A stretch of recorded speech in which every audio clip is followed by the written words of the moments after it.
महकमे मौसमियात ने शहर हैदराबाद में मजीद 3 दिनों तक बारिश की पेश क़यासी की है, जिसके बाद महकमा GHMC को अलर्ट कर दिया गया है। शहर हैदराबाद में फिर एक बार मूसलाधार बारिश का सिलसिला भी शुरू हो चुका है। मंगल को शहर के बेशतर मकामात जैसे उपल, कोठी, चादरघाट, एबिट, सुल्तान बाजार, गन फाउंड्री व दीगर में बारिश हुई। अगरचे सुबह से शहर में मौसम मामूल के मुताबिक ही रहा, ताहम दोपहर 2 बजे के बाद से मौसम में तब्दीली आई और फिर बारिश का आगाज हुआ। कुछ मिनट हुई मूसलाधार बारिश के सबब सड़कें झीलों में बदल गई, जिससे राहगीरों को मुश्किलात पेश आई। नशेबी इलाकों में भी बारिश का पानी जमा होने की इतलात मौसूल हुई हैं। राजेंद्र नगर में 1.5 सेंटीमीटर, बालानगर में 6.1 सेंटीमीटर, रंगारेड्डी नगर में 6 सेंटीमीटर, फतेह नगर में 5 सेंटीमीटर, कुकटपल्ली में 4 सेंटीमीटर, जबकि कुतबुल्लापुर में 3.1 सेंटीमीटर बारिश रिकॉर्ड की गई है। मेट्रोलॉजिकल डिपार्टमेंट ने कहा है कि शहर में 7 सितंबर को भारी बारिश होगी। रियासत के मुख्तलिफ अजला में भी वक्फे से बारिश होगी। वजीर IT के तारक रामाराव ने साइकिल ट्रैक और सोलर रूफिंग का संगे बुनियाद रखा। KTR ने कहा कि solar roof cycle track Hyderabad के लिए एक एजाज है, जो कि मुल्क का पहला सोलर रूफ साइकिलिंग ट्रैक है। KTR ने नानक रामगुड़ा में सोलर रूफ साइकिल ट्रैक के क़याम के लिए भूमि पूजा की। इस मौके पर वजीर सबिता इंद्रा रेड्डी, श्रीनिवास गौड़ और MP रंजीत रेड्डी भी मौजूद थे। KTR के मुताबिक पहले मरहले में 23 किलोमीटर तवील साइकिलिंग ट्रैक कायम किया जाएगा, जिसकी तामीर मौसमी गर्मा तक मुकम्मल हो जाएगी। KTR का कहना है कि रंगारेड्डी जिले को सियाहती मुकाम के तौर पर तरक्की देने की कोशिशें की जा रही हैं। ఫిట్నెస్ అనేది కూడా చాలా ఇంట్రెస్టింగ్ సబ్జెక్ట్గా చాలా మందికి మారింది. ముఖ్యంగా కోవిడ్ తర్వాత చాలా మంది చాలా ఆసక్తి చూపెడతా ఉన్నారు. తమ ఫిజికల్ ఫిట్నెస్ విషయంలో, వెల్ బీయింగ్ విషయంలో, వెల్నెస్ విషయంలో శ్రద్ధ చూపుతా ఉన్నారు. కాబట్టి ఒక లీజర్ యాక్టివిటీ కింద కూడా దీన్ని ప్రమోట్ చేస్తే బాగుంటుంది. 24 గంటలు ఆన్ ఉండాలి. 24 గంటలు ఖచ్చితంగా ఓపెన్ పెట్టాలి. పిల్లలైనా, పెద్దవారైనా, అమ్మాయిలైనా, అబ్బాయిలైనా ఎవరైనా కూడా సైక్లింగ్ చేసేటట్టు ఎంకరేజ్ చేయాలన్న ఉద్దేశంతో భారతదేశంలోనే మొట్టమొదటిసారిగా ఈ కార్యక్రమానికి శ్రీకారం చుట్టడం జరిగింది. ఇది ఈరోజు శంకుస్థాపన చేస్తూ ఉన్నాం. శంకుస్థాపనతో పాటుగా మీరు చూసినట్టయితే కొంత ఒక 50 మీటర్ల పాటు ఒక మోడల్ డెమో కింద కూడా మరి ట్రాక్ను ఆల్రెడీ తయారు చేస్తున్నాం. దీన్ని మీరు కనుక గమనించినట్టయితే ఇతర దేశాలకు దీటుగా జర్మనీ కానీ, సౌత్ కొరియా కానీ, ప్యారిస్లో కానీ ఇతర ప్రాంతాల్లో ఉండే ట్రాక్స్ అన్నిటినీ అధ్యయనం చేసిన తర్వాత 4.5 మీటర్ల వైశాల్యంతో 4.5 మీటర్స్ విడ్త్తో చాలా చక్కగా వరల్డ్ క్లాస్ స్టాండర్డ్స్, అవసరమైతే భవిష్యత్తులో ఏదైనా అంతర్జాతీయ సైక్లింగ్ టోర్నమెంట్ కూడా కండక్ట్ చేసేదానికి అనుకూలంగా మొదటి దశలో ఫస్ట్ ఫేజ్లో 23 కిలోమీటర్ల పొడవున ఈ ట్రాక్ని నిర్మాణం చేయబోతా ఉన్నాం. वजीर खजाना हरीश राव ने कहा है कि कालेश्वरम प्रोजेक्ट की तामीर से रियासती हुकूमत को तकरीबन 1 लाख करोड़ रुपए की बचत हुई है। कानून साज कौंसिल के इजलास में हरीश राव ने वाज़ेह किया कि कालेश्वरम की तामीर से पैसा ज़ाया नहीं हुआ है, बल्कि बचत हुई है। उन्होंने याद दहानी करवाई कि इस प्रोजेक्ट के जरिए गुज़िश्ता 3 सालों में कुल 1 लाख करोड़ रुपए की फसल उगाई गई है। बीजेपी कायदीन की जानिब से कालेश्वरम प्रोजेक्ट की तामीर पर तनकीद करने पर हरीश राव ने उन पर नुक्ताचीनी की। उन्होंने मशवरा दिया कि अगर मरकजी हुकूमत को तेलंगाना और तेलंगाना अवाम से हकीकी मोहब्बत है तो वो कालेश्वरम प्रोजेक्ट की तामीर के लिए दिए गए कर्जों पर सूद को कम कर दे। वजीर खजाना के मुताबिक कालेश्वरम प्रोजेक्ट की कामयाबी से रियासत की GDP में भी इजाफा हुआ है। अपोजिशन कायदीन की जानिब से सैलाब के लिए हुकूमत को जिम्मेदार ठहराने पर उन्होंने इससे गुरेज करने का मशवरा दिया और कहा कि कालेश्वरम प्रोजेक्ट में पंप हाउस मरम्मत एजेंसी खुद करेगी और सितंबर के आखिरी हफ्ते में अनारम पंप हाउस की मरम्मत हो जाएगी और मेदीगड्डा मोटर्स अक्टूबर के आखिर तक काम करेंगे. ఏ రాష్ట్రంలోనైనా దేశంలోనైనా గతంలో కూడా మన దగ్గర ఎట్లుండేదంటే అధ్యక్ష, ఏదైనా ఒక ప్రత్యేకమైన పరిస్థితి వస్తుంది. గతంలో కూడా శ్రీశైలంలో వరద వస్తే కూడా రోషయ్య గారు స్వయంగా ఆ రోజు సెక్రటరియట్లో ఉంటే అన్ని ప్రతిపక్షాలు కూడా వారికి సాలిడ్గా మనం అందరం కూడా నిలబడ్డాం. మేము కూడా ఆ రోజు విమర్శలు చేయలే, తర్వాత డిస్కస్ చేసినాం కావచ్చు. కానీ ప్రభుత్వానికి అండగా ఉండి ప్రజల్ని ఎట్లా కాపాడుకోవాలి, ప్రాజెక్ట్ని ఎట్లా కాపాడుకోవాలి, ఏం జరుగుతుందని మినిట్ టు మినిట్ అందరం కలిసి చేసినాం. కానీ మన రాష్ట్రంలో కొంతమంది రాజకీయ పార్టీలు ఎట్లా తయారైపోయినాయంటే అధ్యక్ష, వాళ్ళకు రాజకీయాల కంటే ప్రజల శ్రేయస్సు కంటే కూడా వాళ్ళకు రాజకీయాలు ఎక్కువైపోయినాయి. వాళ్ళకి రాజకీయాలకు ప్రధానమైపోయినాయి. ప్రజల శ్రేయస్సు మరి ఉత్పన్నమైనటువంటి పరిస్థితుల్లో మనం ప్రభుత్వానికి అండగా ఉండి అందరం కలిసి ప్రజలకు ధైర్యాన్ని ఇవ్వాలనేటువంటి దానికంటే కూడా ఎక్కువ రాజకీయాలు చేసేటువంటి ప్రయత్నం చేసినారు. వాళ్ళ ప్రయత్నం అంతా కూడా ఏంటంటే అధ్యక్ష, ఇదేదో మొత్తం ప్రభుత్వం యొక్క ఫెయిల్యూరు, ఇది ఒక ప్రభుత్వము చేయలేకపోయింది అనేటువంటి ఒక మానవ తప్పిదంగా చూపించేటువంటి ప్రయత్నం చేసినారు. కానీ ఇక్కడ జరిగింది ఏంటి అధ్యక్ష, ఇది ఒక ప్రకృతి వైపరీత్యం, ఇది ఒక ప్రత్యేకమైనటువంటి పరిస్థితి.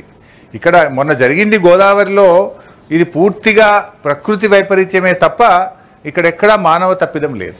కాళేశ్వరం ప్రాజెక్టులో ఒక 2 పంప్ హౌజుల్లోకి నీళ్ళు వస్తే కొంతమంది సంకలు గుద్దుకున్నారు. मलकाजगिरी रुकने पार्लियामान रेवंत रेड्डी ने कहा है कि बीजेपी मुल्क के लिए खतरनाक बन चुकी है। उन्होंने कहा कि अंग्रेजों के मुल्क छोड़ देने के बावजूद उनकी पॉलिसियों पर अमल किया जा रहा है। रेवंत रेड्डी का कहना है कि मुल्क की आज़ादी के लिए बहुत से लोगों ने अपनी जानें कुर्बान की हैं। बीजेपी कायदीन की जानिब से सीबीआई के जरिए अपोजिशन जमातों के कायदीन को डराने की कोशिशों की उन्होंने मजम्मत की। रेवंत रेड्डी ने प्रगति भवन में सीबीआई की जानिब से तलाशी न लेने पर सवाल उठाया है और कहा है कि हजारों करोड़ों रुपयों के मुआहदों की बुनियाद प्रगति भवन से रखी गई है और सीबीआई असल तहकीकात करने के बजाय छोटी कंपनियों पर छापे मार रही है। रेवंत रेड्डी ने कहा कि कांग्रेस मुल्क के अवाम के मसाइल असेंबली में उठाएगी। राहुल गांधी की कल से शुरू होने वाली भारत जोड़ो यात्रा को कामयाब बनाने के लिए उन्होंने कारकुनों से पुरजोर अपील भी की। राहुल गांधी की भारत जोड़ो यात्रा कर्नाटक और रायचूर से तेलंगाना में दाखिल होगी। దురదృష్టవశాత్తు ఈ దేశానికి ప్రమాదకరంగా తయారైన భారతీయ జనతా పార్టీ నరేంద్ర మోడీ గారి నాయకత్వంలో ప్రభుత్వాన్ని ఏర్పాటు చేసిన తర్వాత భాషల మధ్య, కులాల మధ్య, ప్రాంతాల మధ్య, మనుషుల మధ్య దేశంలో విద్వేషాలను రెచ్చగొట్టి ద్వేషపూరితమైన దేశంగా తయారు చేస్తున్నారు. ఈ పరిణామ క్రమంలో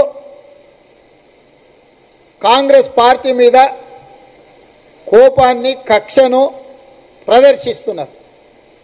మనిషికి కోపం ఎప్పుడు వస్తుందంటే ఆ వ్యక్తులను, ఆ సంస్థలను చూస్తే భయం కలిగినప్పుడు. ఈరోజు నరేంద్ర మోడీ, అమిత్ షా గారికి కాంగ్రెస్ పార్టీ అన్న మా నాయకురాలు శ్రీమతి సోనియా గాంధీ, రాహుల్ గాంధీ గారంటే భయం ఉన్నది, భయపడుతున్నారు. ఎందుకు అంటే వాళ్ళ తప్పిదాలను ప్రశ్నిస్తారు, పేద ప్రజలకు అవసరమైన వేదికనిస్తారు, పేద ప్రజల యొక్క ఆత్మ గౌరవాన్ని నిలబెట్టి ఈ దేశంలో రైతులు, విద్యార్థులు, నిరుద్యోగులు, మహిళలు, మైనారిటీలు, వివిధ సామాజిక వర్గాల యొక్క హక్కుల కోసం కొట్లాడతారు. కొట్లాడడానికి కాంగ్రెస్ పార్టీ అనే వేదిక ఉంటుంది. వీళ్ళని అధికారంలో నుంచి बीजेपी के रुकने असेंबली रघुनंदन राव ने बिजनेस एडवाइजरी कमेटी के इजलास में जाफरानी जमात को स्पीकर की जानिब से मदऊ न किए जाने पर शदीद बरहमी का इजहार किया। उन्होंने पूछा कि जब बीजेपी का वाहिद रुकन असेंबली राजा सिंह था तो उस वक्त इस इजलास में उसे क्यों तलब किया गया था, जबकि मौजूदा तौर पर बीजेपी के 3 अरकान हैं, इसके बावजूद उनकी पार्टी को बीएसी इजलास में क्यों मदऊ नहीं किया गया। उन्होंने वजीर आला की ईमा पर काम करने का स्पीकर पर इल्जाम लगाया। कांग्रेस, टीआरएस, ఎంఐఎం ఈ 3 కూడా ఒకటే తాను గుడ్డలు. ఈ ముగ్గురు కలిసి నువ్వు ఒక రోజు, నేను ఒక రోజు, ఇంకొకరు ఒక రోజు, ముగ్గురు కలిసి 3 రోజులు మాట్లాడుకొని సభను అడ్జర్న్ చేస్తేందుకని బీఏసీలో ఎన్ని రోజులు నడవాలి, ప్రతిపక్షాలు ఏమంటున్నాయి, పాలకపక్షం ఏమంటుంది చర్చించే కంటే ముందే ఈరోజు అన్ని దినపత్రికలలో 6, 10, 12 3 తారీఖులు కూడా ప్రకటించేసి రాష్ట్ర ప్రభుత్వం బీఏసీకి ఏం విలువ ఇస్తూ ఉన్నారు, శాసనసభకి ఏం విలువ ఇస్తూ ఉన్నారు ఒకసారి ఆలోచించాలని గౌరవ ముఖ్యమంత్రి గారిని, స్పీకర్ గారిని ఈ సందర్భంగా అప్పీల్ చేస్తూ బీఏసీకి భారతీయ జనతా పార్టీ సభ్యుల్ని కూడా తప్పగా పిలవాలనేటువంటి మా ఈ న్యాయమైనటువంటి డిమాండ్ని కొనసాగిస్తాం. ఏదో ఒక రీతి లోపల రాష్ట్ర ప్రభుత్వం మీద, స్పీకర్ గారి మీద ఒత్తిడి తెచ్చి దానికి కావాల్సిన సంఖ్య వల్ల చెప్తే ఆ సంఖ్య తీసుకొని వచ్చైనా బీఏసీలో కూర్చుంటందుకు ఇదే టెన్యూర్లో ప్రయత్నం చేస్తామని చెప్పి స్పీకర్ గారికి తెలియజేస్తా ఉన్నాను.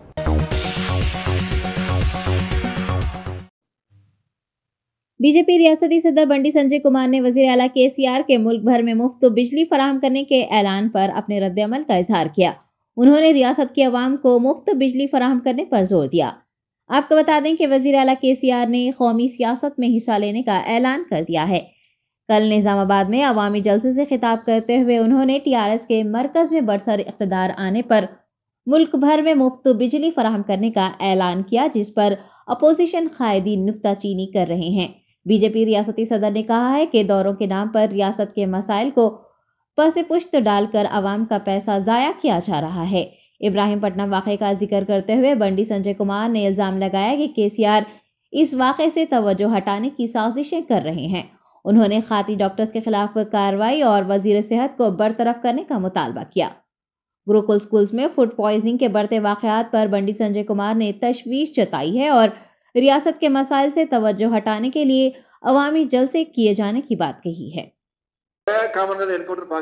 ఇప్పుడు తెలంగాణ రాష్ట్రంలో పేదోళ్ళు ఆత్మహత్యలు, పేదోళ్ళు ప్రభుత్వ నిర్లక్ష్యంలో చనిపోవడము, హత్యలు ఇవన్నీ కూడా సర్వసాధారణమైన అయిపోయినాయి. కాబట్టి పేదోళ్ళ ప్రాణాలకు విలువ లేకుండా తెలంగాణ రాష్ట్రంలో 4 పేద మహిళలు చనిపోయారంటే కుటుంబ నియంత్రణ ఆపరేషన్ వల్ల, రాష్ట్ర ప్రభుత్వ నిర్లక్ష్యం వల్ల. ఎవరు బాధ్యుడు? సంబంధిత మంత్రి బాధ్యుడు. వేరే పార్టీ అయితేనో వేరే మంత్రి అయితే ముఖ్యమంత్రి ఊరుకుంటున్నా తెల్లారి రాజీనామా చేస్తుండే, బర్తరఫ్ చేస్తుండే, రాజీనామా చేస్తుండే. వేరే డైరెక్టర్ వేరే ఆఫీసర్ ఊరుకుంటున్నా ముఖ్యమంత్రి తెల్లారి సస్పెండ్ అంటుండే. 3 ఇచ్చేటువంటి డైరెక్టర్ కాబట్టి రేపు చేస్తాడు, ఆయన ఎమ్మెల్యేలు మంత్రి చేస్తాడు. మళ్ళీ ఆయన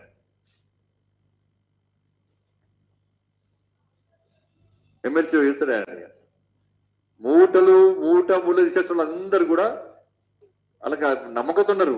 ప్రతి భవన్లో నమ్మకతున్నారు. మేము ఏం చేస్తా కూడా మేము రేపు ఎమ్మెల్యేనో ఎంపీఓ మంత్రో ఎమ్మెల్సో గ్యారెంటీ అవుతామని చెప్పి ఒక నమ్మకం ఏర్పడేది వాళ్ళకి. దీనికి ఎవరు బాధ్యత? హెల్త్ మినిస్టర్ బాధ్యత.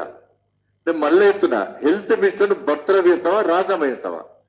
హెల్త్ మినిస్టర్ కారణం నీ అల్లుడు కాబట్టి నీ అల్లుడిని కాపాడే ప్రయత్నంలో భాగంగా తూతూ మంత్రంగా కమిటీ వేసి కమిటీ రిపోర్ట్ ఇవ్వకుంటే మంత్రి బెదిరిస్తాడు, మీ సర్టిఫికేట్ క్యాన్సిల్ చేస్తాడట. ఏ నివేదిక రాకముందే సర్టిఫికేట్ క్యాన్సిల్ చేస్తావు? ఎట్లా చేస్తావు? నువ్వు ఎట్లా ఆదేశాలు ఇస్తావు? ఎట్లా వార్నింగ్ ఇస్తావు నువ్వు?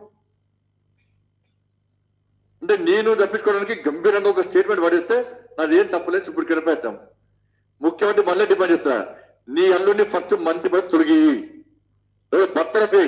నీ పేదోళ్ళ ప్రాణాలు ముఖ్యం అనుకుంటే హెల్త్ డైరెక్టర్ వెంటనే సస్పెండ్ చేయి. హెల్త్ డైరెక్టర్ వెంటనే సస్పెండ్ చేయి.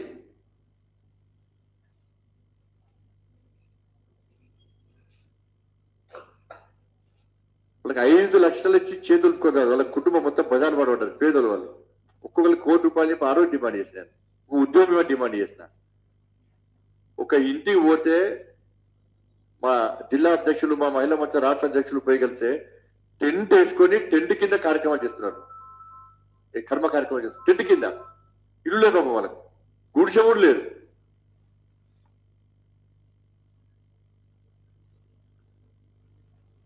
ఏమైంది? రాష్ట్ర ప్రభుత్వం యొక్క నిర్లక్ష్యం వల్ల స్పందించకపోతే మంత్రిని సస్పెండ్ చేస్తే, మంత్రిని బర్తరఫ్ చేస్తే, హెల్త్ డైరెక్టర్ సస్పెండ్ చేస్తే ప్రజలకు ఒక విశ్వాసం ఏర్పడుతుండే. అబ్బా ఒక్కసారి మంత్రి బర్తరఫ్ చేసిండు, సొంత అల్లుండే బర్తరఫ్ చేసిండు, తీసి పడేసిండు, తీసాడు వాడికి పీకి పడేసిండు, హెల్త్ డైరెక్టర్ సస్పెండ్ చేసిండు. కాబట్టి वजीर सिनेमाटोग्राफी तलासानी श्रीनिवास यादव ने कहा है कि मरकज की बीजेपी हुकूमत मजदूरों के मसाइल हल नहीं करना चाहती। उन्होंने सिकंदराबाद के रेलवे स्पोर्ट्स कॉम्प्लेक्स में मुनक्किद होने वाली national federation of Indian railway man की 30वीं नेशनल कांग्रेस में बहसियत मेहमान खुसूसी शिरकत की। तलासानी श्रीनिवास यादव ने कहा कि महकमा रेलवे नकलो हमल के सबसे बड़े निज़ाम के तौर पर जाना जाता है। कोविड वबा के दौरान हजारों गुड्स ट्रेनें चलाकर मुल्क के मुख्तलिफ हिस्सों में सामान पहुंचाने पर उन्होंने रेलवे मुलाजमीन की सिताइश की। कोरोना वायरस से फौत होने वाले मुलाजमीन के अहले खाना को मुआवजा न देने पर उन्होंने मरकजी हुकूमत पर नुक्ताचीनी की। रेलवे मुलाजमीन को रियासती वजीर ने मुत्तहिद होने और बीजेपी को शिकस्त देने के लिए भी कहा। उन्होंने हुकूमत तेलंगाना की फलाही स्कीमात पर भी रोशनी डाली। इस प्रोग्राम में सदर गुमन सिंह, जनरल सेक्रेटरी राघवैया, वेंकटा सुबम्मा, प्रभाकर उत्सु व दीगर ने भी हिस्सा लिया। करोड़ों में उनके घर को जाना चाहते, उनके पेरेंट्स में जाना चाहते, उनके लिए लाइन लगा बोले तो लाइन नहीं लगाते, पैसे भरे तो लगाते। फिर भी तेलंगाना हुकूमत पैसे भरे, यहाँ से समूह गाड़ियां भिजाए। ऐसा हमारे लिए तेलंगाना के मजदूर ही नहीं, सारे हिंदुस्तान के मजदूरों को भी अपने पेट में लगा के तेलंगाना हुकूमत आगे बढ़ रही। मगर इतना बड़ा रेलवे में आज तक ये गवर्नमेंट ऐसा हुआ, गवर्नमेंट बोले तो सबको प्राइवेटाइजेशन करोगे, आपका बाप का जागीर है क्या? किसका है? आपका बिजनेस का है क्या? आज रेलवे को बेच दो बोलते, आज रेलवे को प्राइवेटाइजेशन कर दो, ये क्या है? मगर ये सोचना हिंदुस्तान की गवर्नमेंट, आज तुम ऐसे करते जाओ, नेक्स्ट इलेक्शन में आपने बीजेपी पार्टी को भी प्राइवेटाइज कर देते। ये समझना కాబట్టి మీ అందరికీ మరోసారి మనస్ఫూర్తిగా అభినందనలు తెలియజేస్తూ తప్పకుండా ఆగేవాడు हम आपके साथ हैं। सबको नमस्कार, thank you for your inspiring speech and encouraging words on the 30th National Convention of NFI. Telangana Pradesh Congress committee सदर रेवंत रेड्डी ने यूथ कांग्रेस लीडर्स और एनएसयूआई कारकुनान की गिरफ्तारी की मजम्मत की है। आपको बता दें कि असेंबली मानसून इजलास के आगाज के साथ ही यूथ कांग्रेस और एनएसयूआई लीडर्स असेंबली का मुहासरा करने के लिए वहां पहुंचे थे और सरकारी मुलाजिमतें फराहम करने की मांग कर रहे थे। रेवंत रेड्डी का कहना है कि अराकीन ने असेंबली से नुमाइंदगी करने के लिए असेंबली जाने वाले यूथ कांग्रेस और एनएसयूआई लीडर्स को गिरफ्तार कर लिया गया। असेंबली इजलास में रुकावट के खदशे से हैदराबाद और अतराफ व अकनाफ के असेंबली हलकों में मुकीम कांग्रेस कायदीन को बतौर एहतियात गिरफ्तार करने और उन्हें पुलिस स्टेशन मुंतकिल करने की रेवंत रेड्डी ने मजम्मत की है।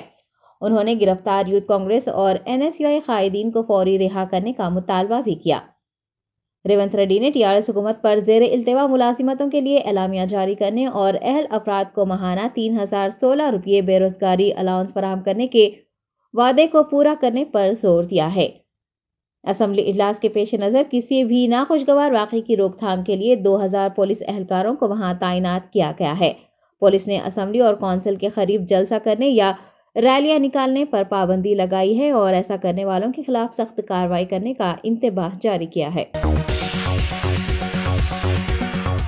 लाइफ इंश्योरेंस पॉलिसियों पर आयद जीएसटी हटाने का मुतालबा करते हुए एलआईसी एजेंट्स ने एहतजाज किया है। एलआईसी एजेंट्स ने चैतन्यापुरी में एलआईसी दफ्तर के सामने मुजाहरा किया और उनके मसाइल को हल करने की भी मांग की। लियाफी के ज़ेरे एहतमाम लाइफ इंश्योरेंस कंपनी की 66वीं सालगिरह तकरीबात का भी बाइकाट किया गया। एजेंट्स ने कहा कि एलआईसी ने कुछ गलत फैसले लिए हैं जो कारोबार की तरक्की में रुकावट बनेंगे।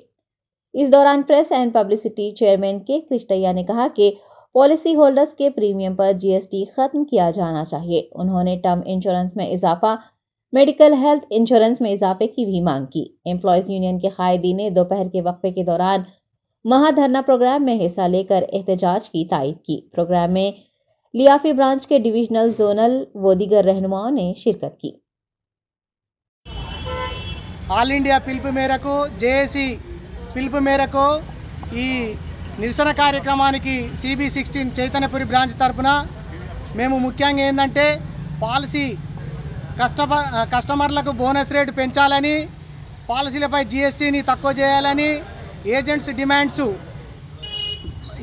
డిమాండ్స్ గ్రూప్ ఇన్సూరెన్స్ని, మెడిక్లెయిమ్ని, టర్మ్ ఇన్సూరెన్స్ని పెంచాలని మా ఏజెంట్ల యొక్క ముఖ్య ఉద్దేశము. మా ఏజెంట్లకు భార్యాభర్తలకే కాకుండా